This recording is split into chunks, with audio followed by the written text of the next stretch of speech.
बिस्मिल्लाहिर्रहमानिर्रहीम अस्सलामुअलैकुम dear students, welcome to Stars Academy LMS head office Johar town. आज हम बात कर रहे हैं केमिस्ट्री ऑफ हाइड्रोकार्बन्स की।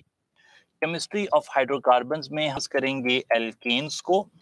एल्केन्स के बारे में मेजर इंफॉर्मेशन ये आपको पता होनी चाहिए कि alkanes they are the saturated hydrocarbons. आप ऐसे कह सकते हैं कि ये एलिफेटिक हाइड्रोकार्बन्स हैं and they are saturated hydrocarbons, यानी कि यहाँ पर कार्बन ने सारे ही बॉन्ड बनाए हैं सिंगल और कार्बन की हाइब्रिडाइजेशन है sp3। sp3 हाइब्रिडाइजेशन के साथ ही यहाँ पर बॉन्ड एंगल हो जाता है 109.5 डिग्रीज का। एल्केन्स आमतौर पर जो आइसोमेरिज्म शो कर रहे हैं वो चेन आइसोमेरिज्म होता है और इसकी वजह बिल्कुल ऑब्वियस है कि इनके अंदर कोई फंक्शनल ग्रुप तो है नहीं। जब फंक्शनल ग्रुप नहीं है तो फंक्शनल ग्रुप की पोजीशन चेंज नहीं हो सकती, फंक्शनल ग्रुप आपस में चेंज नहीं हो सकते, कोई नॉन टर्मिनल फंक्शनल ग्रुप ना होने की वजह से मेटामेरिज्म नहीं आ सकता और सारे ही carbon hydrogen bond non polar हैं, इसलिए प्रोटॉन ट्रांसफर का कॉन्सेप्ट भी नहीं लगता, टॉटोमेरिज्म नहीं हो सकता। सारे बॉन्ड सिंगल हैं, they are free to rotate, तो फिर यहाँ पर सिस ट्रांस आइसोमेरिज्म या जियोमेट्रिक आइसोमेरिज्म भी पॉसिबल नहीं है। तो ये सारी वजूहात की बेस पर हम कह सकते हैं कि एल्केन्स चेन आइसोमेरिज्म शो करते हैं। एल्केन्स के रिएक्शंस की अगर बात की जाए तो एल्केन्स में सबसे फेमस रिएक्शन जिसका हम जिक्र करेंगे वो होगा जी जी सर पोजिशनल आइसोमर तो मतलब 3 मिथाइल पेंटेन और 2 मिथाइल पेंटेन अगर देखें तो पोजिशनल आइसोमेरिज्म तो शो करते हैं और ये प्रेप बुक में भी आपने लिखा। जी बिल्कुल ऐसा ही है। 2 मिथाइल पेंटेन और 3 मिथाइल पेंटेन को आप किसी भी और तरीके से क्लासिफाई नहीं कर सकते क्योंकि यहाँ पर चेन लेंथ सेम है और सिर्फ पोजीशन, यहाँ पर हम जो मिथाइल ग्रुप है उसे हम उसकी पोजीशन को चेंज करके हम कहते हैं कि ये as a functional group regard होगा और ये पोजिशनल आइसोमेरिज्म की एक मिसाल हो सकती है। लेकिन ये वाली जो एग्जाम्पल है ये हमारा जो सिलेबस, मैं 2 बातें हमेशा करता रहता हूँ कि एक बात है कि जो इंफॉर्मेशन हमारे सिलेबस में लिखी हो, एक इंफॉर्मेशन जो सब सिलेबाई में लिखी हो और एक इंफॉर्मेशन जो सही हो। ये तीनों चीजें अपनी जगह पर एग्जिस्ट करती हैं, यानी कि ऐसी इंफॉर्मेशन हो सकती है जो सिर्फ पंजाब टेक्स्ट बुक बोर्ड में लिखी हुई है लेकिन बाकी बोर्ड्स में वो नहीं लिखी हुई। एक इंफॉर्मेशन ऐसी हो सकती है, एक लेवल ऑफ नॉलेज ऐसा हो सकता है जो जब सब सिलेबाई में टिक किया गया होता है, सब सिलेबाई में समझा जाता है कि ये इस लेवल के स्टूडेंट को जो इंटरमीडिएट कर रहा है उसे आनी चाहिए। और तीसरी वो चीज होती है जो केमिस्ट्री की रूह से सही होती है लेकिन कहीं पर डिस्कस नहीं हुई होती, उसे हम एक्स्ट्रा इंफॉर्मेशन के तौर पर तो शो कर सकते हैं, लिख सकते हैं, लेकिन उसका पेपर में आने का इम्कान नहीं होता। जैसा कि लास्ट टाइम हमने रिंग चेन आइसोमेरिज्म की बात की थी, मैंने यहाँ पर बताया कि ये रिंग चेन आइसोमेरिज्म है जो कि था एल्कीन और साइक्लो एल्केन्स में, लेकिन साथ ये भी बता दिया कि ये वर्ड्स यूज नहीं हुए किसी भी सिलेबस में, इसलिए इन वर्ड्स के तहत क्वेश्चन नहीं पूछा जा सकता। दूसरी मिसाल जो हम यहाँ पर देते हैं वो हाइपर कॉन्जुगेशन की है। आप कहते हैं कि फॉर एग्जांपल आगे चलकर आपको पता लगेगा कि ये जो ग्रुप है एल्काइल ग्रुप, यहाँ पर अगर लगा हो तो आप इसे कहते हैं ये ऑर्थो पैरा डायरेक्टिंग ग्रुप है। लेकिन ऑर्थो पैरा डायरेक्टर जो होते हैं उनकी खासियत होती है कि उनके पास लोन पेयर होता है।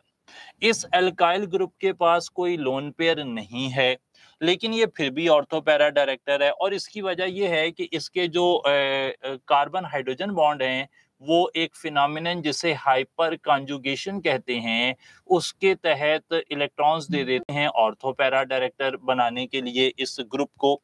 क्योंकि हाइपर कॉन्जुगेशन मेंशन्ड नहीं है कहीं पर, इसलिए हम इस वर्ड को पेपर में हमें नहीं पूछा जा सकता। सिमिलरली जो एल्केन्स हैं उनमें आपने जो मिसाल दी जो हमने प्रेप बुक में कोड की है वो कोड करने की हद तक, समझाने की हद तक अच्छी है, लेकिन वो पेपर पॉइंट ऑफ व्यू से हमारे लिए अहम नहीं है क्योंकि 2 मिथाइल पेंटेन और 3 मिथाइल पेंटेन किस किस्म से मेरिज्म शो करते हैं ये किसी भी सिलेबस के अंदर इंटरमीडिएट में जिक्र नहीं किया गया। ठीक है जी बात। सर मतलब पेपर में बोथ कभी भी नहीं आ सकता। हाँ जी, बोथ नहीं आ सकता, बिल्कुल ऐसा ही है। ऐसे सवाल जो रूल है ना वो ये है कि एक ऐसा सवाल पूछा जाएगा जो कि कॉमन है थ्रू आउट दी सिलेबस, जो सब सिलेबस उस बात की हक में बयान देते हैं, कोई भी उसके अगेंस्ट बयान नहीं देता, या फिर कोई ऐसी इंफॉर्मेशन जो किसी सिलेबस में भी नहीं लिखी हुई वो नहीं पूछी जाती। इसलिए ऐसे कंफ्यूजिंग सवाल हमें पूछे नहीं जा सकते। ठीक है जनाब, तो मैंने वही बात यहाँ जी केमिस्ट्री ऑफ हाइड्रोकार्बन्स में नोमेनक्लेचर के ऊपर लेक्चर नहीं होगा? जी, नोमेनक्लेचर के लिए हमने ये तरीका रखा है कि हम यहाँ पर वक्तन फवक्तन विद टाइम टू टाइम हम डिफरेंट कंपाउंड्स को विद इन लेक्चर उसका नाम देने का तरीका कर लेंगे और साथ साथ एग्जांपल उसकी देखते रहेंगे, क्योंकि नोमेनक्लेचर अलग से डिस्कस करना जो है इतना बड़ा भी वो टॉपिक नहीं है कि उसके लिए अलग से एक हम लेक्चर रख लें। तो बीच में जो भी हमारे पास आएंगे कंपाउंड्स हम उनके नाम रखते रहेंगे और नाम रखकर हमें अंदाजा हो जाएगा कि how the organic compounds are named. Main rule तो आपको आते हैं कि लॉन्गेस्ट चेन सेलेक्ट करनी होती है, फंक्शनल ग्रुप जहां से करीब पड़ता है वहां से आपने नंबरिंग शुरू करनी होती है। अगर 2 ग्रुप्स हैं तो डाई यूज करें, 3 है तो ट्राई यूज कर लें। इस तरह की सारी इंफॉर्मेशन आपके पास है। कल भी हमने एक एग्जांपल देखी थी 3,4 डाईमिथाइल हेक्सेन, और मेजॉरिटी स्टूडेंट्स ने वो सही ही किया था क्योंकि उन्हें नोमेनक्लेचर के बारे में पता है। लेकिन फिर भी जो भी थोड़े बहुत डाउट्स होते हैं उनको हम आगे चलकर देखते रहेंगे। एल्केन्स में तो इतना कोई नोमेनक्लेचर का इशू है नहीं, लेकिन जैसे जैसे आगे चलकर आएगा तो हम एग्जांपल्स देखते रहेंगे। ठीक है जी बात? Yes sir. हाँ, और फिर भी हमारा जो रिकॉर्डेड लेक्चर है उसमें एक डिटेल्ड लेक्चर फिर भी मौजूद है। अगर आप बहुत ज्यादा माइन्यूट डिटेल्स देखना चाह रही हो नोमेनक्लेचर के हवाले से तो वहाँ मौजूद हैं, लेकिन यहाँ पर हम थोड़ा सा कोशिश करते हैं कि वक्त का भरपूर फायदा उठाएं उन चीजों को हल करने में जो ज्यादा कंफ्यूजिंग है। नोमेनक्लेचर साइड बाय साइड आप देखेंगे कि होता रहेगा। अच्छा, हेलोजिनेशन की बात हो रही है, हेलोजिनेशन ऑफ एल्केन्स। एल्केन्स की रिएक्टिविटी ये सबसे प्रॉमिसिंग पार्ट है यहाँ से सवाल के पूछे जाने का।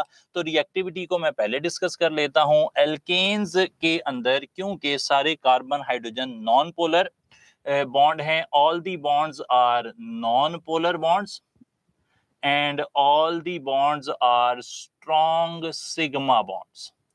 Non polar strong sigma bonds होते हैं एल्केन्स के अंदर। That is why alkanes prefer करते हैं कि वो शो करें सब्स्टिट्यूशन रिएक्शंस। और सब्स्टिट्यूशन रिएक्शंस भी इनके अंदर यूजुअली हमें पता लगता है कि एक तो रिएक्शंस हो सकते हैं थर्मल या फिर कैटालिटिक रिएक्शन हो सकते हैं। थर्मल के साथ साथ हम कहेंगे कि लाइट की मदद से भी रिएक्शंस हो सकते हैं। और ये रिएक्शंस जो सब्स्टिट्यूशन रिएक्शंस हैं most of the times they are free radical substitution reactions. ये फ्री रेडिकल सब्स्टिट्यूशन रिएक्शंस हैं। आपको एक चार्ट में अभी थोड़ी देर में बनाकर दिखा रहा हूं जो चीजें हमेशा कंसिडर करनी है ऑर्गेनिक केमिस्ट्री में। तो हमें पता लगा कि एल्केन्स सब्स्टिट्यूशन रिएक्शन करते हैं, थर्मल भी हो सकते हैं हीट की मदद से, लाइट की मदद से, कैटालिस्ट की मदद से भी हो सकते हैं। थर्मल और लाइट वाले जो रिएक्शन है वो फ्री रेडिकल सब्स्टिट्यूशन रिएक्शंस हैं।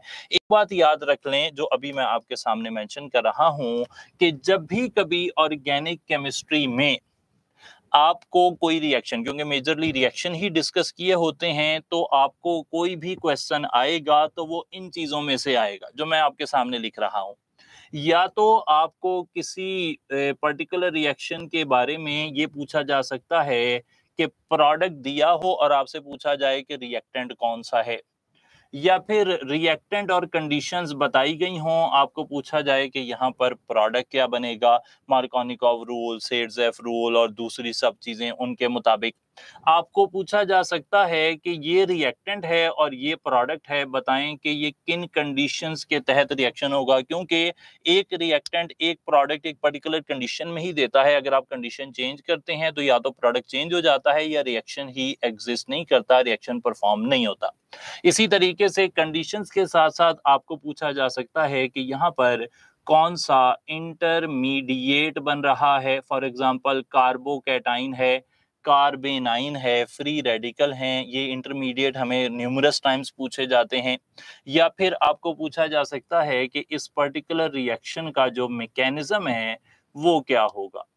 मैकेनिज्म में हम काफी सारे मैकेनिज्म देखेंगे, आगे चलते हुए हम फ्री रेडिकल मैकेनिज्म देखेंगे, एडिशन रिएक्शंस होंगे, न्यूक्लियोफिलिक रिएक्शन होंगे, इलेक्ट्रोफिलिक रिएक्शन होंगे, तो ये सब चीजें हो सकती हैं। तो मेजरली आपको ये 5 चीजें कंडीशंस में आगे टेम्परेचर, प्रेशर, ये सारी चीजें आपको पता होनी चाहिए। तो whenever we are talking about a particular reaction, तो उस रिएक्शन के हवाले से आपको ये चीजें पूछी जा सकती हैं। ना सिर्फ ये चीजें बल्कि इनकी एप्लीकेशंस भी। फॉर एग्जांपल जो इंटरमीडिएट है, इसकी स्टेबिलिटी के हिसाब से आपको रिएक्टिविटी ऑर्डर भी पूछे जा सकते हैं कि फला रिएक्शन, जिस तरह हेलोजिनेशन है तो हेलोजिनेशन में कौन से हेलोजेंस ज्यादा रिएक्टिव होते हैं।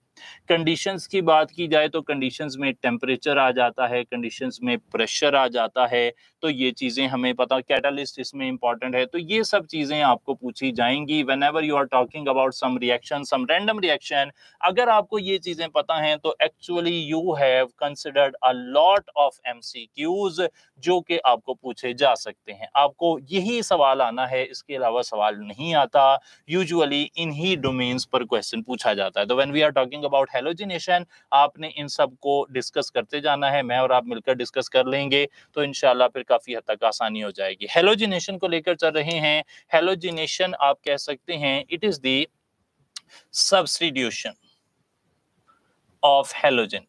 ये सब्स्टिट्यूशन, जी जी सर आपके हाल में जो आपने बताया था कि जो पंजाब एक्सपोर्ट बोर्ड की केमिस्ट्री है फर्स्ट ईयर के लिए वो इनफ है जी। सेकंड ईयर में ऑर्गेनिक का पोर्शन बहुत इंपॉर्टेंट है और वर्थ भी रखता है, तो उसके लिए व्हाट डू यू से कि पैटर्न की तरफ आपको मूव करना चाहिए जिस पंजाब बोर्ड की इनफ है। प्रेप बुक हमारी अगर आप कर लें तो यकीन माने कि ऑर्गेनिक केमिस्ट्री इससे अच्छी जो है, अपनी तारीफ नहीं कर रहा लेकिन उससे अच्छी जो है ऑर्गेनिक केमिस्ट्री कहीं पे भी नहीं लिखी हुई। आप किसी भी और जगह पर चले जाएं, फेडरल हो या आप कोई और कंपनी की बुक देख रहे हो, सबसे अच्छी बात जो आपको यहाँ पर मिलती है वो टेबल्स मिलते हैं। वो टेबल्स ना माइटी इंपॉर्टेंट है, बहुत इंपॉर्टेंट है। क्योंकि मैंने जब आपको ये बता दिया कि इस समरी के तहत आपको क्वेश्चन आने हैं, तो यही समरी हमने टेबल्स दर टेबल्स की फॉर्म में पूरी ऑर्गेनिक केमिस्ट्री में बना दी है। उसमें आपको एक ही नजर में नजर आ जाता है इलेक्ट्रोफाइल कौन है, न्यूक्लियोफाइल कौन है, रिएक्शन मैकेनिज्म क्या है, इंटरमीडिएट क्या बन रहा है, प्रोडक्ट क्या बन रहा है, एक एग्जांपल लिखी हुई है। तो वो एक ही बारी में आप सारा समराइज कर लेते हैं और आपको क्विकली रिवीजन आपकी हो जाती है। इसके मुकाबले में आप फेडरल पढ़ेंगे तो फिर तो एक एक लाइन आपको पढ़नी पड़ रही है ना, आप थॉरोली पढ़ रहे हैं क्या हो रहा है क्या नहीं हो रहा। ठीक है जी बात। तो ये बहुत एक अच्छा काम किया गया है। अच्छा, हेलोजिनेशन है जी, सब्स्टिट्यूशन ऑफ हेलोजन। हेलोजिनेशन के लिए रिएक्टिविटी ऑर्डर ये है कि फ्लोरीन जो है वो ज्यादा रिएक्टिव होती है क्लोरीन से, क्लोरीन ज्यादा रिएक्टिव होती है ब्रोमीन से, और ब्रोमीन ज्यादा रिएक्टिव होती है आयोडीन से। ठीक हो गई जी बात, ये आपने नोट कर लिया। अच्छा, फ्लोरीन का जो रिएक्शन है वो आप नोट करेंगे कि it is an explosive reaction, और जो आयोडीन का रिएक्शन है इट इज रिवर्सिबल रिएक्शन। और बहुत सिंपल टाइप ऑफ क्वेश्चन जब आते हैं तो वो इस तरह के क्वेश्चन होते हैं, which of the following halogen reacts with alkanes reversibly, तो आप कहते हैं कि आयोडीन हो जाएगा। सही है जनाब। और which of the following halogen reacts with alkanes only in sunlight, तो फिर हम कह देते हैं कि सिर्फ क्लोरीन और ब्रोमीन जो है वो सनलाइट में रिएक्ट करते हैं, डार्क में रिएक्ट नहीं करते। तो सिंपलर टाइप ऑफ क्वेश्चंस भी हमें एक्सपेक्ट करने चाहिए। स्टूडेंट्स कई दफा बहुत सिंपल क्वेश्चन एक्सपेक्ट नहीं करते तो वो भी प्रॉब्लम होती है। ये हमने इनका रिएक्शन के हवाले से बात कर ली। अब हम देख रहे हैं कि यहाँ पर रिएक्शन हो क्या रहा है, what is the mechanism. Mechanism है ये, मैकेनिज्म है कि आपके पास जो भी हेलोजन है वो स्प्लिट हो जाता है और स्प्लिट होकर H न्यू ये बना देता है। और यहाँ से आपको पूछा जा सकता है कि what type of reaction is this, तो ये किस टाइप का रिएक्शन है। आप कहेंगे कि it is a homolytic fission. ये होमोलिटिक फिशन है। होमोलिटिक फिशन के हवाले से ही आपको ऐसे भी पूछा जा सकता है कि homolytic fission leads to the formation of, तो 4 ऑप्शन कोई भी बनाए जा सकते हैं। मिसाल के तौर पर वो कहेगा जी इलेक्ट्रोफाइल हो सकता है, न्यूक्लियोफाइल हो सकता है, फ्री रेडिकल हो सकते हैं, कार्बोकैटाइंस हो सकते हैं। तो आप कहेंगे जी होमोलिटिक फिशन से फ्री रेडिकल बनते हैं। फ्री रेडिकल्स बन गए। ये फ्री रेडिकल्स असल में आप इस तरह देख लें कि हमारे पास अगर मौजूद हो ये बॉन्ड CH3 CH3, ये आपके पास आ गया इथेन है, और इथेन आ गया और इसे आपने मिला दिया क्लोरीन से। ठीक है जी बात। अब आपके ख्याल में ये वाला जो बॉन्ड है, इस बॉन्ड को मैं 1 कह देता हूं, इस बॉन्ड को 2 कह देता हूं, इस बॉन्ड को 3 कह देता हूं, इस बॉन्ड को 4 कह देता हूं, और यहाँ पर आपने एक स्टेप में यहाँ पर सनलाइट लगाई है। आपके ख्याल में कौन सा बॉन्ड मोस्ट फेवरेबल है फॉर ब्रेकेज, कौन सा बॉन्ड सबसे आसानी से टूट जाएगा। इन चारों में से, तो क्या कहेंगे आप? 1 2 3 और 4 जी। क्लोरीन क्लोरीन बॉन्ड टूटेगा, कार्बन कार्बन बॉन्ड नहीं टूट सकता। सनलाइट की मौजूदगी में जी कौन सा बॉन्ड? अच्छा, ये वाला क्यों नहीं टूटेगा? फिर हम असल में तो इस पर बात कर रहे हैं कि ये क्यों नहीं टूटेगा। जी स्ट्रॉन्ग बॉन्ड है, अच्छी बात हो गई जी। तो हमने यहाँ से सीखा कि आपको अगर डिस्क्रिप्टिव टाइप ऑफ क्वेश्चन आए तो उस पर भी आपकी नजर रहनी चाहिए कि ऑल ऑफ दीज बॉन्ड्स, इनमें से दो तो कार्बन हाइड्रोजन बॉन्ड टिक हुए हैं, एक कार्बन कार्बन बॉन्ड टिक हुआ है। कार्बन हाइड्रोजन बॉन्ड की बॉन्ड एनर्जी अप्रोक्सीमेटली जो है वो 400 से ज्यादा होती है, ग्रेटर देन 400, और कार्बन कार्बन बॉन्ड 348 होता है, जबकि क्लोरीन क्लोरीन बॉन्ड 242 होता है। ये सबसे कम एनर्जी वाला बॉन्ड है, एग्जैक्टली उतनी ही एनर्जी है जितनी लाइट के पास होती है, तो इसलिए यहाँ पर ये वाला बॉन्ड टूटता है। 4 जो बॉन्ड है क्लोरीन क्लोरीन वो ब्रेक होगा, बाकी बॉन्ड ब्रेक नहीं होंगे। बिल्कुल ऐसा ही है, ये हमने देख लिया जी। सर और इस बॉन्ड की मतलब एक्टिवेशन एनर्जी भी कम होगी और जल्दी से बॉन्ड ब्रेक होगा। एक्टिवेशन एनर्जी फ्री रेडिकल की फॉर्मेशन के लिए एक्टिवेशन एनर्जी, हाँ अगर ऐसे कहेंगे तो सही है जी। एक्टिवेशन एनर्जी इस रिएक्शन के कन्वर्ट होने के लिए जो एक्टिवेशन एनर्जी चाहिए वो कम है, इसलिए बॉन्ड जल्दी टूट जाता है, ऐसे कहा जा सकता है। In a sense you are right, सही बात हो गई जी। अच्छा जी जी सर वो स्टीरियोआइसोमेरिज्म वाला टॉपिक है, इसमें वो सारा बता रहे हैं एनांटियोमर्स वाला, सर वो हम करेंगे फेडरल की बुक से कि नहीं? फेडरल की बुक के अंदर जो लोग फेडरल की बुक नहीं पढ़ते वो इस बात को आप भी सुन लें। एक टॉपिक है ऑप्टिकल एक्टिविटी, जिसमें कायरल सेंटर की बात होती है। ये बात होती है कि कुछ कंपाउंड्स लाइट को राइट पर मोड़ते हैं, उन्हें डेक्स्ट्रो रोटेटरी कहते हैं। कुछ कंपाउंड्स लाइट को लेफ्ट पर मोड़ते हैं, उन्हें लीवो रोटेटरी कहते हैं। ऑप्टिकल रोटेशन क्या है, स्पेसिफिक रोटेशन क्या है, इस तरह के कॉन्सेप्ट वहां पर हैं। लेकिन जब हमने बुक ये लिखी थी तो वो हिस्सा शामिल किया था। बाद में ये पता लग मतलब जो सिलेबस है उसकी आउटलाइन को एक एक करके जब मैच किया तो पता ये लगा कि सिलेबस में सिर्फ जियोमेट्रिक आइसोमेरिज्म और स्ट्रक्चरल आइसोमेरिज्म दो वर्ड लिखे हुए हैं, ऑप्टिकल आइसोमेरिज्म का वर्ड नहीं लिखा हुआ, इसलिए उस हिस्से को हमने माइनस कर दिया है। फेडरल से आप वो हिस्सा नहीं करेंगे। अलबत्ता ऑप्टिकल एक्टिविटी जब आप रिएक्शन काइनेटिक्स में पढ़ते हैं तो रिएक्शन काइनेटिक्स के अंदर ऑप्टिकल रोटेशन मेथड एक छोटा सा है जो हमने डिस्कस किया था, और वहां पर हमने बताया था कि लाइट किस तरह मूव कर सकती है कुछ खास मीडियम में। उतनी ही इंफॉर्मेशन काफी है, एज ए सेपरेट एनेंटियोमर या डायस्टीरियोमर के तौर पर आपको पढ़ने की जरूरत नहीं है। तो जो लोग यहाँ पर भी हैं, पंजाब बुक में हैं फॉर एग्जांपल, कई दफा ऐसे होता है कि स्टूडेंट जब आपस में डिस्कस कर रहे होते हैं तो ऐसे ही कोई सवाल आ जाता है, किसी बुक में लिखा होता है, वो कहते हैं हाँ ये टॉपिक मैंने फेडरल में पढ़ा था, तो फिर सारे कंफ्यूज हो जाते हैं कि फेडरल पढ़ लेनी चाहिए। ऐसा नहीं है जी, वो टॉपिक हमारे लिए काबिल अहम नहीं है। ठीक है जी बात। चले ठीक हो गया मामला, आगे की तरफ चलते हैं। हमारे पास प्रोपेगेशन स्टेप आ गया। प्रोपेगेशन स्टेप को समरी में आपके सामने रख रहा हूँ। मीथेन आपके पास क्लोरीन से मिलती है और सक्सेसिवली एक एक करके 4 स्टेप होंगे। हर बारी आपको एक हैलोजन जो है वो यहाँ पर रिप्लेस होता हुआ मिलेगा और इस तरीके से ये प्रोडक्ट्स बन जाएंगे। एक थोड़ी सी, अगर आप में से किसी ने रिकॉर्डेड लेक्चर सुना हो तो वहां पर एक थोड़ी सी गलती थी, और उस गलती का अजाला करने के लिए हमने यहाँ पर एक क्वेश्चन जो है वो मेंशन कर दिया है। और सवाल ये है कि methane plus chlorine to form CCl4 how many molecules of chlorine are required for this reaction? Methane plus chlorine CCl4 बनना हो और HCl बनना हो तो इस रिएक्शन के लिए how many chlorine molecules are required? क्या लगता है इस इक्वेशन जी? 2 मॉलिक्यूल्स बीटा ऑप्शन करना जा रहे हैं टिक आप? Yes sir. हाँ डेल्टा 4 करना चाह रहे हैं। ये जो मोल रेशो है ये भी पेपर में पूछी जाती है, बीटा या डेल्टा दो ही हैं जी, आपने एक बताना है। सर बोथ ऑफ दीज हो गया। Yes sir. अच्छा सही, ये भी अच्छा है। सर 2 मॉलिक्यूल्स होंगे। 2 मॉलिक्यूल्स होंगे।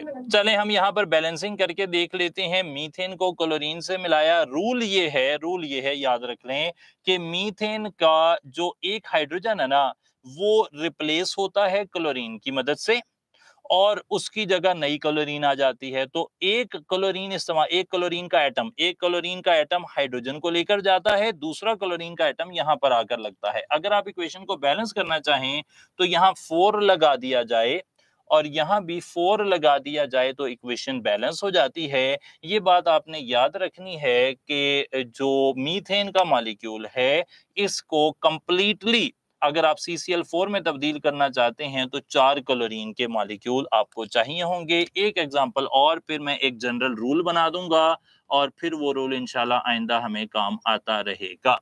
यहाँ पर आप C2Cl6 बनाना चाह रहे हैं, साथ HCl बनाना चाह रहे हैं। अब आपके ख्याल में कितने मॉलिक्यूल्स आपको रिक्वायर्ड होंगे क्लोरीन के? 3 मॉलिक्यूल्स हो जाएंगे, 6 मॉलिक्यूल्स हो जाएंगे, 6 मॉलिक्यूल्स हो जाएंगे। बिल्कुल सही बात हो गई। तो यहाँ से रूल हमने बना जी C2C है जी, रिएक्टेंट में C2H6 है, प्रोडक्ट में C2Cl6 है। सारे हाइड्रोजन क्लोरीन से रिप्लेस हो गए हैं। 6 मॉलिक्यूल्स होंगे। तो द बॉटम लाइन इज जितने हाइड्रोजन आपके एल्केन में हैं उतने ही मॉलिक्यूल आपको क्लोरीन के चाहिए, क्योंकि हमने ये सीखा है कि हर हाइड्रोजन को एक क्लोरीन लेकर जाएगी और दूसरी क्लोरीन उसको रिप्लेस करेगी। तो टोटली एक मॉलिक्यूल पूरा यूज होगा हाइड्रोजन को रिप्लेस करके दूसरा Cl लगाने में। ठीक है जी बात। तो जितने हाइड्रोजन एटम नजर आ जाएंगे उतने आपको क्लोरीन जो है वो इंट्रोड्यूस करवाने पड़ेंगे। सही है जी बात। तो ये तो हो गया एक तरीके से बात हमने जो डिस्कस कर ली। अब हम आगे की तरफ चल रहे हैं और आपके पास ये मॉलिक्यूल अगेन मौजूद है CH3CH3 और आपने इसे मिला दिया है क्लोरीन रेडिकल से और बना दिया है, फॉर एग्जांपल 2 क्लोरीन रेडिकल थे आपके पास, आपने रिएक्शन करवाया and the product is a di substituted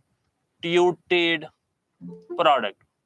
die substituted product का मतलब है कि 2 क्लोरीन आपने किसी तरह इंट्रोड्यूस करवा दिए, 2 क्लोरीन वाले di substituted product. How many di substituted products are possible for the chlorination of ethane? Chlorination of ethane के लिए कितनी तरह के डाई सब्स्टिट्यूटेड प्रोडक्ट आपके ख्याल में बन सकते हैं? 1 तरह के, 2 तरह के, 3 तरह के, 4 तरह के? जी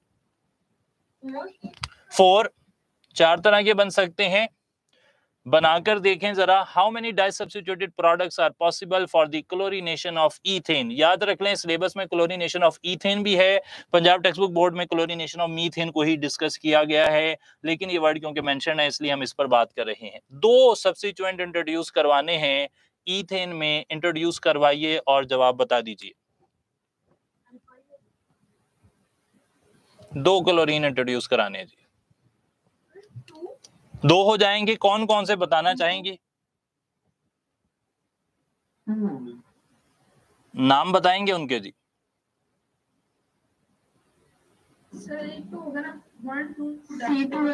one two dichloro ethane, 1,2 dichloro ethane. और दूसरा कौन सा होगा? 1,1 डाइक्लोरो ईथेन। बिल्कुल सही। 2,2 डाइक्लोरो ईथेन हो सकता है क्या? क्यों नहीं हो सकता? क्योंकि 2 कार्बन है, नंबरिंग वहां से स्टार्ट होती है जहां से ब्रांच करीब पड़ रही होती है। बिल्कुल सही बात हो गई। 2 डाई सब्स्टिट्यूटेड प्रोडक्ट्स पॉसिबल हैं, 1,1 और 1,2। बिल्कुल सही हो गया जी, ये हमने फाइनल कर लिया, ऐसा ही है। चलें, ये हमने देखा कि इस तरह के क्वेश्चन हमें पूछे जा सकते हैं। This was all about the halogenation. Halogenation का मैकेनिज्म आपके पास है, वो मैंने बता दिया, फ्री रेडिकल सब्स्टिट्यूशन है। एल्कीन्स की तरफ चलते हैं। एल्कीन्स काफी ज्यादा तरह का आइसोमेरिज्म भी शो करते हैं। एल्कीन्स का जनरल फार्मूला है CnH2n। एल्कीन्स अनसैचुरेटेड कंपाउंड्स हैं और ये शो करते हैं चेन आइसोमेरिज्म, ये शो करते हैं पोजीशन आइसोमेरिज्म। एल्कीन्स शो करते हैं मेटामेरिज्म। मेटामेरिज्म तो नहीं शो करते, इन्हें आप कहते हैं कि ये जियोमेट्रिक आइसोमेरिज्म भी शो करते हैं, जियोमेट्रिक आइसोमेरिज्म भी शो करते हैं। और एल्कीन्स फंक्शनल ग्रुप आइसोमेरिज्म कैसे शो करेंगे? कौन सा फंक्शनल ग्रुप है? ये तो स्ट्रक्चरल आइसोमेरिज्म शो करते हैं साइक्लोएल्केन्स के साथ, वो हमने मेंशन किया हुआ है पहले से, तो यहाँ पे भी मेंशन कर लेते हैं कि स्ट्रक्चरल आइसोमेरिज्म भी इनकी एक प्रॉपर्टी है। अच्छा जनाब, एल्कीन्स जो हैं इनकी रिएक्टिविटी को देखना बड़ा जरूरी है। This is how alkenes look like. Alkenes के अंदर एक सिग्मा बॉन्ड है, दूसरा पाई बॉन्ड है। पाई बॉन्ड के इलेक्ट्रॉन्स की वजह से एल्कीन्स शो करते हैं आपके ख्याल में कौन से टाइप के रिएक्शन? जी जनाब बताइए जरा। Addition reaction. 4 ऑप्शंस हैं जी, ऑप्शंस बोल रहा हूं। Free radical substitution, nucleophilic substitution, electrophilic addition, nucleophilic addition.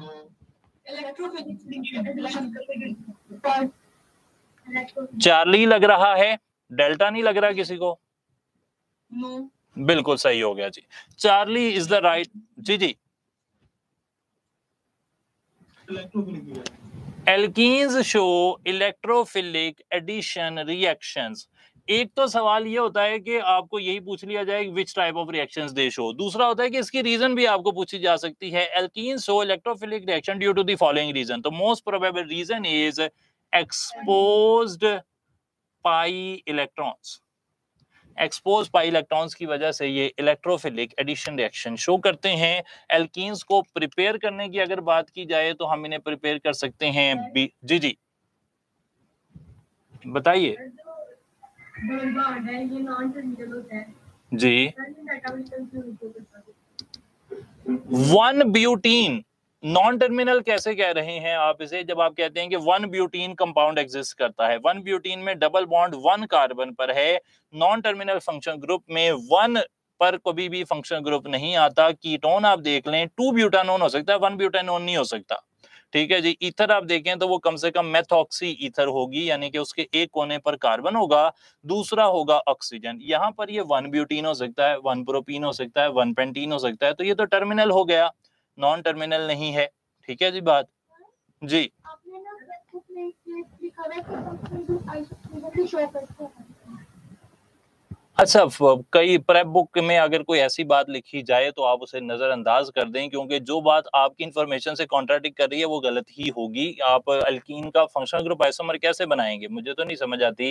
वो कई दफा लिखा जाता है या मिस प्रिंटिंग हो सकती है, तो उसमें ऐसा कुछ नहीं है जी, जो लिखे हैं उतने ही हैं। ठीक है जी बात। हाँ, तो आपकी जो अंडरस्टैंडिंग है वो भी बड़ी जरूरी है। अगर एक बात आपको बिल्कुल लग रहा है कि वो गलत है, तो फिर हम उस पर डिस्कस करके उसको कह सकते हैं कि नहीं ये वहां पर सही नहीं लिखी हुई। अच्छा जनाब, प्रेपरेशन के हवाले से हम देख लेते हैं कि ये एक रिएक्शन आपके सामने लिख रहा हूं, CH3 CH Cl CH3, और इसे मैंने मिला दिया अल्कोहलिक KOH के साथ, अल्कोहलिक KOH के साथ। आप यहाँ से प्रोडक्ट देख लें तो एल्कीन बन जाएगी, CH3 single bond CH double bond CH2, ऐसे बन जाएगा। बिल्कुल सही है जी बात।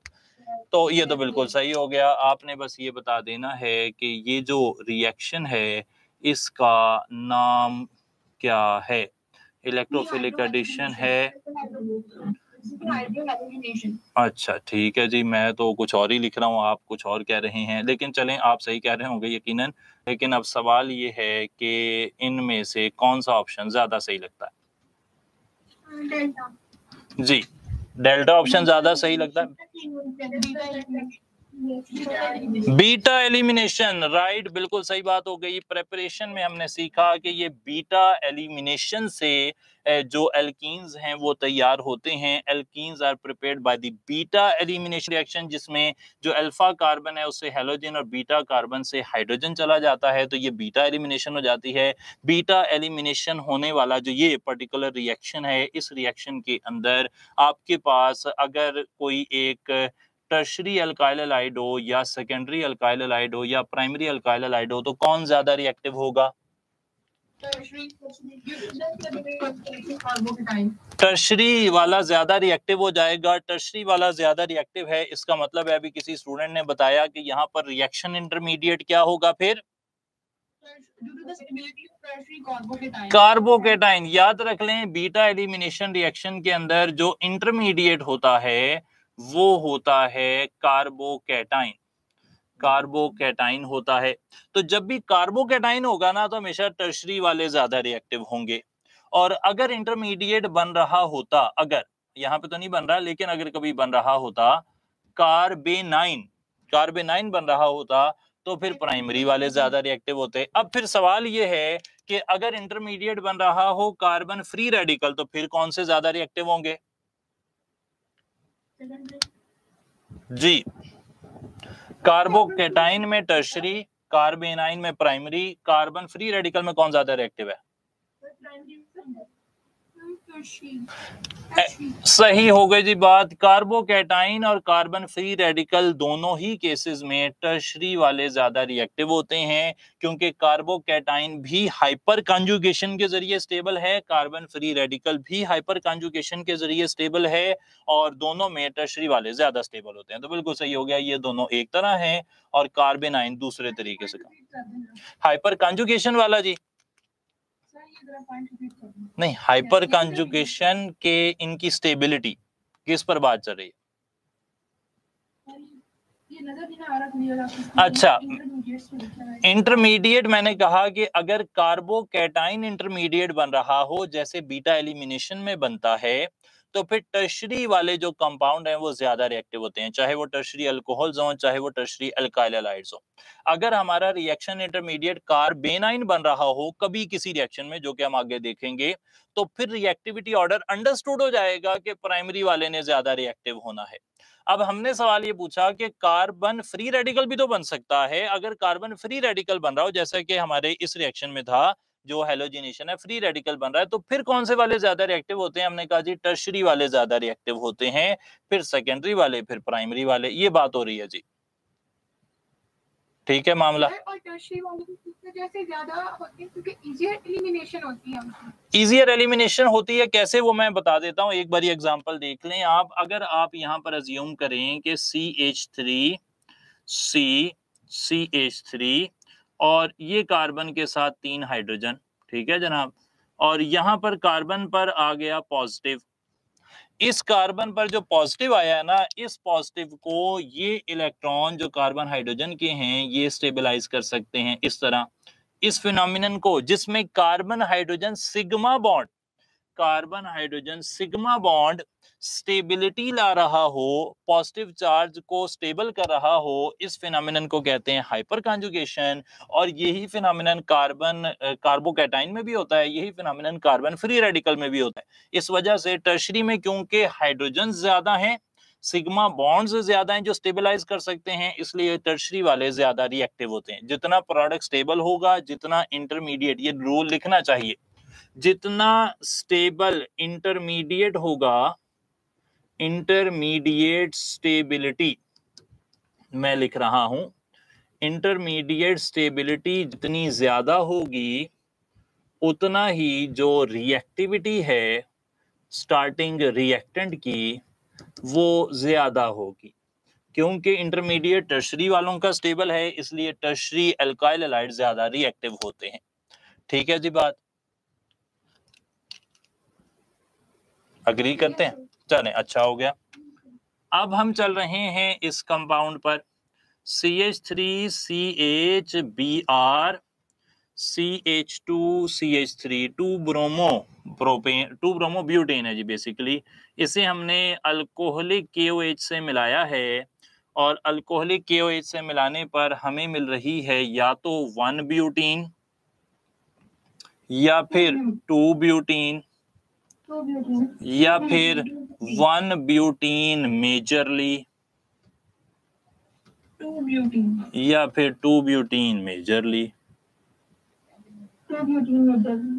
सर ये इसका आंसर तो 2 ब्यूटीन है, लेकिन ये मेजरली का क्या मतलब है? हाँ, ये अच्छी बात हो गई। अच्छा, 2 ब्यूटीन आपने आंसर लगा दिया, यानी कि यू आर डैम श्योर, और कोई बात हो ही नहीं सकती, बीटा ही आंसर है सर। हाँ, तो अब सवाल ये है, हाँ मेजरली का क्या मतलब? आंसर एक आप बताएं कि ये क्या होना चाहिए वैसे? सर ये 2 ब्यूटीन बन सकते हैं वैसे तो। दोनों बन सकते हैं वैसे तो। अच्छा, रूल ये है कि जो फेडरल की बुक है यहाँ पर और ए लेवल्स की बुक है वो हमें जो इन्फॉर्मेशन दे रही है वो एफएससी जो पंजाब टेक्स्ट बुक बोर्ड है उससे डिफरेंट है। एफएससी के अंदर इस रिएक्शन का जो प्रोडक्ट लिखा है वो बीटा, जैसा कि एक स्टूडेंट ने कहा कि 2 ब्यूटीन है, ऐसा ही लिखा हुआ है, लेकिन जो बाकी बुक्स हैं वो ऐसा नहीं कह रही। पर्टिकुलरली ए लेवल जो है वो ये कह रहा है कि जब आप एक रिएक्शन में दो प्रोडक्ट्स पॉसिबल हों, कौन से दो प्रोडक्ट्स पॉसिबल हैं? अल्फा कार्बन से हेलोजन गया, बीटा कार्बन है, एक CH2 वाले, एक CH3 वाले। अगर यहां से हाइड्रोजन जाता है यानी कि 1 ब्यूटीन बनने की कोशिश करती है तो एक प्राइमरी कार्बोकैटायन इंटरमीडिएट बनेगा, और अगर यहां से हाइड्रोजन जाता है तो एक सेकेंडरी कार्बोकैटायन बनेगा। नो डाउट सेकेंडरी कार्बोकैटायन ज्यादा स्टेबल होता है, इसलिए उसके बनने का चांस ज्यादा है, but you can not eliminate the chance of formation of primary carbocation. वो भी बनेगा, चाहे थोड़ी मिकदार में ही बने। तो आपको जो हासिल होगा वो एक मिक्सचर हासिल होगा, 1 ब्यूटीन का और 2 ब्यूटीन का। और यहाँ पर क्योंकि 2 ब्यूटीन ज्यादा बनेगा, इसलिए आप कहेंगे 2 butane is the major product, 1 butene is the minor product. ये कहना गलत होगा कि 2 ब्यूटीन एक्सक्लूसिवली हासिल हो रहा है, एक्सक्लूसिवली हासिल नहीं होता, असल में वो मेजर प्रोडक्ट के तौर पर हासिल होता है और 1 butene as a minor product हासिल होता है। ये इंफॉर्मेशन जी सर मेजर प्रोडक्ट का ये मतलब होता है कि जिसके बनने के चांसेस ज्यादा होते हैं, जो ज्यादा चांसेस के तहत ज्यादा बनता भी है। एक्चुअल में यहाँ पे 90% तक 2 ब्यूटीन ही बनता है, जो रिजल्ट शो करते हैं वो इसमें तकरीबन 90% तक 2 ब्यूटीन बनती है। तो जिसके बनने के चांस ज्यादा हैं, और अगर एक्चुअल में रिएक्शन करवाया जाए तो बनेगा भी ज्यादा ही, सिर्फ चांस ही नहीं ज्यादा, एक्चुअल में भी ज्यादा बनता है वो। ठीक है जी बात। तो ये मेजर वाला जी हाँ, सेड्स रूल ये है कि अगर आपके पास, आसान अल्फाज में, अगर आपके पास इंटरमीडिएट में दो तरफ दो कार्बन हैं तो आपने हाइड्रोजन उस साइड से रिमूव करनी है जहां पर कम हाइड्रोजन है। Hydrogen in a beta elimination reaction is removed from the carbon with a lesser number of hydrogens. ये रूल है, इसे सेड्स रूल कहते हैं। सेड्स रूल का नाम फिर मैंने इसीलिए नहीं लिया कि वो ऐसे नाम के तौर पर हमें नहीं पूछा जा सकता, लेकिन आपने ये रूल याद रख लेना है कि अगर आप बीटा एलिमिनेशन करवा रहे हैं और आपके पास दो कार्बन है, उनके साथ डिफरेंट नंबर ऑफ हाइड्रोजन हैं, तो the carbon with lesser number of hydrogen releases hydrogen, वो हाइड्रोजन दे देती है जी। यही फिर मार्कोनिकॉव्स रूल नहीं होता? मार्कोनिकॉव्स रूल में इसके उल्टा हो जाता है, उसमें ये कहता है कि negative part goes to that carbon atom with lesser number of hydrogens. वो हम एल्कीन्स के रिएक्शन में देख लेंगे इंशाल्लाह। यहाँ पे एलिमिनेशन हो रही है, वहां पर एडिशन होती है। मार्कोनिकॉव्स रूल एडिशन को डील करता है और सेड्स रूल एलिमिनेशन को डील करता है। ठीक है जी बात। अच्छा जी, अगर इस एमसीक्यू में अगर ऑप्शन होती है mixture of 1 butene and 2 butene, फिर हम किसे टिक करते? तो फिर ये ऑप्शन ना होता बीच में, यानी कि डेल्टा की जगह पर अगर वो ऑप्शन होगा तो फिर हम उसे टिक कर सकते हैं, लेकिन वो भी मेजर वाला ज्यादा सही है। सही है जी, मेजर वाला ऑप्शन ही होगा और यही उम्मीद की जाती है। इन वर्स्ट केस सिनारियो अगर वो जो आप कह रही हैं वो वाला है तो फिर हम उसकी तरफ जा सकते हैं। अच्छा जनाब, एक बात और आपसे पूछनी थी और ये रिलेटिवली आसान ही है, उम्मीद है कि आप इसे बहुत जल्दी से बता देंगे। OH CH2 CH3 ये है 2 ब्यूटानोल। इसको अगर आप ट्रीट करते हैं with sulphuric acid, 2 butanol secondary alcohol है, तो आपको चाहिए होगी 60% sulphuric acid, 100 degree centigrade, beta elimination हो जाएगी। यहां पर क्या प्रोडक्ट बनना चाहिए? अल्कीन्स। नहीं, कौन सी वाली बनेगी? यही चार ऑप्शन है जी। अल्फा, बीटा, चार्ली या डेल्टा? 2 ब्यूटीन। बीटा हो जाएगा अब की बारी। यस सर, क्योंकि ये सेकेंडरी अल्कोहल है ना। अच्छा ठीक, और कोई कुछ कहना चाह रहा हो? ये हाइड्रोक्सिल ग्रुप इलेक्ट्रोनेगेटिव होगा तो इसके लिहाज से इसके साथ जो कार्बन और कंडीशन भी सर, कंडीशन बता रही है 100 डिग्री सेल्सियस टेंपरेचर है, 60% सल्फ्यूरिक एसिड है जी। तो क्या बनेगा, अल्फा, बीटा, चार्ली या डेल्टा? बीटा। बीटा। अल्फा नहीं हो सकता, सही। डेल्टा। चार्ली? सर नानो डेल्टा ही हो सकता है। अच्छा, मतलब मैं ये बात आपको देखकर मैं थोड़ा सा क्यूरियस हूं इस बात को लेकर कि वी आर सेइंग दैट 2-bromoब्यूटेन undergoes beta elimination according to Saytzeff rule and produces 2-butene as the major product. 2-butanol on the same grounds undergoes beta elimination according to Saytzeff rule and it forms 2-butene or 1-butene and I don't know क्या क्या बना रही है वो। तो जब beta elimination हो रही है, बीटा एलिमिनेशन सेट्जेफ रूल से ही हो रही है, यहां भी इंटरमीडिएट कार्बोकैटाइन बन रहा है, तो यहां पर डेल्टा आप क्यों नहीं कह रहे? आपने ये इलेक्ट्रोनेगेटिविटी वाला कंसेप्ट किसने आपको बताया? मैंने तो कभी नहीं बताया।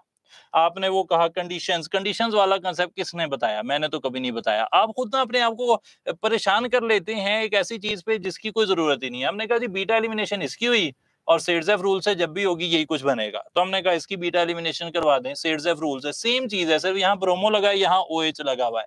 आप अपने आप को इतना ओवर थिंक करते हैं कि पता नहीं कहाँ कहाँ आप पहुंच जाते हैं। तो सेम यहाँ पर बिल्कुल सेम जी, 100% सेम, कोई चीज ही नहीं मैंने चेंज की। सर ये तो ऐसे ही टेस्ट किया कि आप किस तरह सोचते हैं, तो आपके सोचने में आपने देखें कि आप अपने आप को ना परेशान करते हैं। गुंजल नहीं डालने जी, सीधी सी बात पूछी गई है, सीधा सा आंसर दें। आप कहें जी ये देखें ये तो बिल्कुल वैसा नहीं हो रहा जैसे पीछे हो रहा था, इसका आंसर भी वही नहीं होना चाहिए? मैं कहूंगा जी हाँ वैसे ही होना चाहिए। क्या इसमें डिफरेंस नजर आता है आपको? मुझे बड़ी हैरानी है कि मतलब ये तो बिल्कुल सीधी सी बात थी। आप देखें बिल्कुल CH3 CH3 CH CH OH Br। अच्छा ये जो नेगेटिव पार्ट, हाँ तो जहन डिहाइड्रेशन भी अगेन मैंने कहा कि आपको इन चीजों को ध्यान में रखना है कि भाई मैकेनिज्म क्या है। मैंने कहा जी ये बीटा एलिमिनेशन है, डिहाइड्रेशन, डिहाइड्रोहेलोजिनेशन, डी हेलोजिनेशन, ये सब बीटा एलिमिनेशन की टाइप्स हैं। और जो भी बीटा एलिमिनेशन की टाइप है वो एक ही मैकेनिज्म से चलती है, उसमें एक ही इंटरमीडिएट बनता है, उसमें एक ही रिएक्टिविटी ऑर्डर होता है और उसमें एक ही प्रोडक्ट बनता है अगर आपका स्टार्टिंग मटेरियल सिमिलर है। यही हम समझना चाह रहे हैं कि ऑर्गेनिक केमिस्ट्री को आप जो डिहाइड्रो डी हेलो इस तरह करके पढ़ते हैं उससे बाहर निकल जाएं, इन असूलों पर चलें। मैकेनिज्म क्या है, इंटरमीडिएट क्या है, रिएक्टिविटी ऑर्डर क्या होगा, सब एक ही तरह काम करते हैं। बड़े गिन के रिएक्शन है, गिन के 4 5 6 रिएक्शन है, वही हर बारी होते हैं। तो ये वाला आपने गलत नहीं करना, आइंदा इसको ध्यान में रखें। अब यहाँ पर अगर कोई पूछे हाइड्रोजन कहाँ से जाएगा, वो सवाल यूं भी पूछता है, वो कहता है जी अल्फा इसे कह दो, इसे बीटा कह दो, इसे चार्ली कह दो, इसे डेल्टा कह दो। वो कहता है जी हाइड्रोजन सबसे ज्यादा चांस कौन से हाइड्रोजन के रिलीज होने का है? तो एक और सवाल बन गया। अब आप क्या कहेंगे? बीटा वाला जी, बीटा वाला हो जाएगा। मेजर चांस किसका है? बीटा का। अगेन मैंने मेजर वर्ड यूज किया कि मेजर चांस कहां पर है, तो आप कहेंगे बीटा का चांस ज्यादा है, वो जा सकता है। अगर वो ऐसे सवाल पूछे विच of the following hydrogens undergo elimination during the process, और उसमें एक ऑप्शन दे देता है अल्फा बीटा, एक बीटा चार्ली, एक बीटा डेल्टा, एक अल्फा चार्ली, तो फिर आप टिक करेंगे बीटा और डेल्टा, इन दोनों का चार्ली कहां से आ गया भाई? डेल्टा, बीटा और डेल्टा, बीटा और डेल्टा के निकलने के चांस हैं, क्योंकि यहां से तो OH जाना है, अल्फा कार्बन से OH जाता है या अल्फा कार्बन से हेलोजन जाता है, बीटा कार्बन से हाइड्रोजन ने जाना है। बीटा एलिमिनेशन में बीटा कार्बन से हाइड्रोजन जाती है। अब वो या तो डेल्टा वाली जाएगी या बीटा वाली जाएगी। मेजर जाएगी बीटा वाली, इसका चांस ज्यादा है, और डेल्टा वाले का कम है। ठीक हो गई जी बात? चलें, ये उम्मीद है मैं अपने जो आइडिया है वो आप तक पहुंचाने के काबिल हो चुका हूं। ये थी बीटा एलिमिनेशन। यहाँ पर कंडीशंस बस आपको देखनी पड़ेंगी, याद रख लें। अगर आपके पास सेकेंडरी अल्कोहल है तो ये कंडीशंस हैं, अगर प्राइमरी अल्कोहल होगी तो ज्यादा हार्श कंडीशंस होंगी, वो मैं मेंशन कर देता हूं। प्राइमरी अल्कोहल के लिए 140 से 170 डिग्री सेंटीग्रेड होते हैं, 85% सल्फ्यूरिक एसिड होता है। और अगर टर्शरी अल्कोहल हो तो आपको 20% सल्फ्यूरिक एसिड चाहिए होता है, 85 डिग्री सेंटीग्रेड चाहिए होते हैं। ठीक है जी, ऐसा ही है। तो ये आपने कंडीशंस देख लेनी है जो भी आपकी टेक्स्ट बुक में लिखी हैं। तो यहाँ पर आकर हमारी एल्कीन्स की प्रेपरेशन तक की बात मुकम्मल हुई। कल हम इंशाल्लाह एल्कीन्स के रिएक्शन पढ़ेंगे जिसमें मार्कोनिकॉव्स रूल को भी डिस्कस किया जाएगा। कोई सवाल आपके जहन में अभी तक हो तो पूछ लीजिए। सर जी सर, इलेक्ट्रोनेगेटिव एटम्स का जो आपस में बॉन्ड होता है वो बहुत वीक होता है ना? जी बिल्कुल ऐसा ही है। Oxygen oxygen bond, fluorine fluorine bond, nitrogen nitrogen bond सब वीक हैं। रीजन? रीजन ये कि दोनों एटम्स इलेक्ट्रॉन विड्रॉ करना चाहते हैं, खींचना चाहते हैं, लेकिन इलेक्ट्रॉन दूसरा एटम रिलीज नहीं कर रहा। इसके मुकाबले में अगर कहीं दूसरी तरफ से कोई और एटम आएगा, लाइक दिस, आपके पास फ्लोरीन है और फ्लोरीन है, अगर आप एक इनर्ट चैम्बर में जहां पे दुनिया की कोई और चीज नहीं हो, फ्लोरीन फ्लोरीन बॉन्ड रखें, वो कभी नहीं टूट रहा। लेकिन अगर पास ही एक हाइड्रोजन हाइड्रोजन जा रहे हो तो यहाँ नया बॉन्ड बनने का जो इम्कान है उससे ज्यादा स्टेबिलिटी आ रही है, इसलिए पुराना बॉन्ड आसानी से टूट जाएगा। तो रिएक्टिविटी उनकी बढ़ जाती है। बॉन्ड एनर्जी कम होने का मतलब है कि उनकी रिएक्टिविटी बढ़ जाएगी। अगर उन्हें कोई और बॉन्ड बनाने का मौका मिले तो वो अपना पिछला बॉन्ड आसानी से तोड़ सकते हैं, क्योंकि उससे उन्हें स्टेबिलिटी नहीं मिल रही। ठीक है जी बात। चलें जी, इंशाल्लाह फिर नेक्स्ट टाइम एक और लेक्चर के साथ मुलाकात होगी। अपना बहुत ज़्यादा ख्याल रखिए। Thank you so much. अस्सलाम।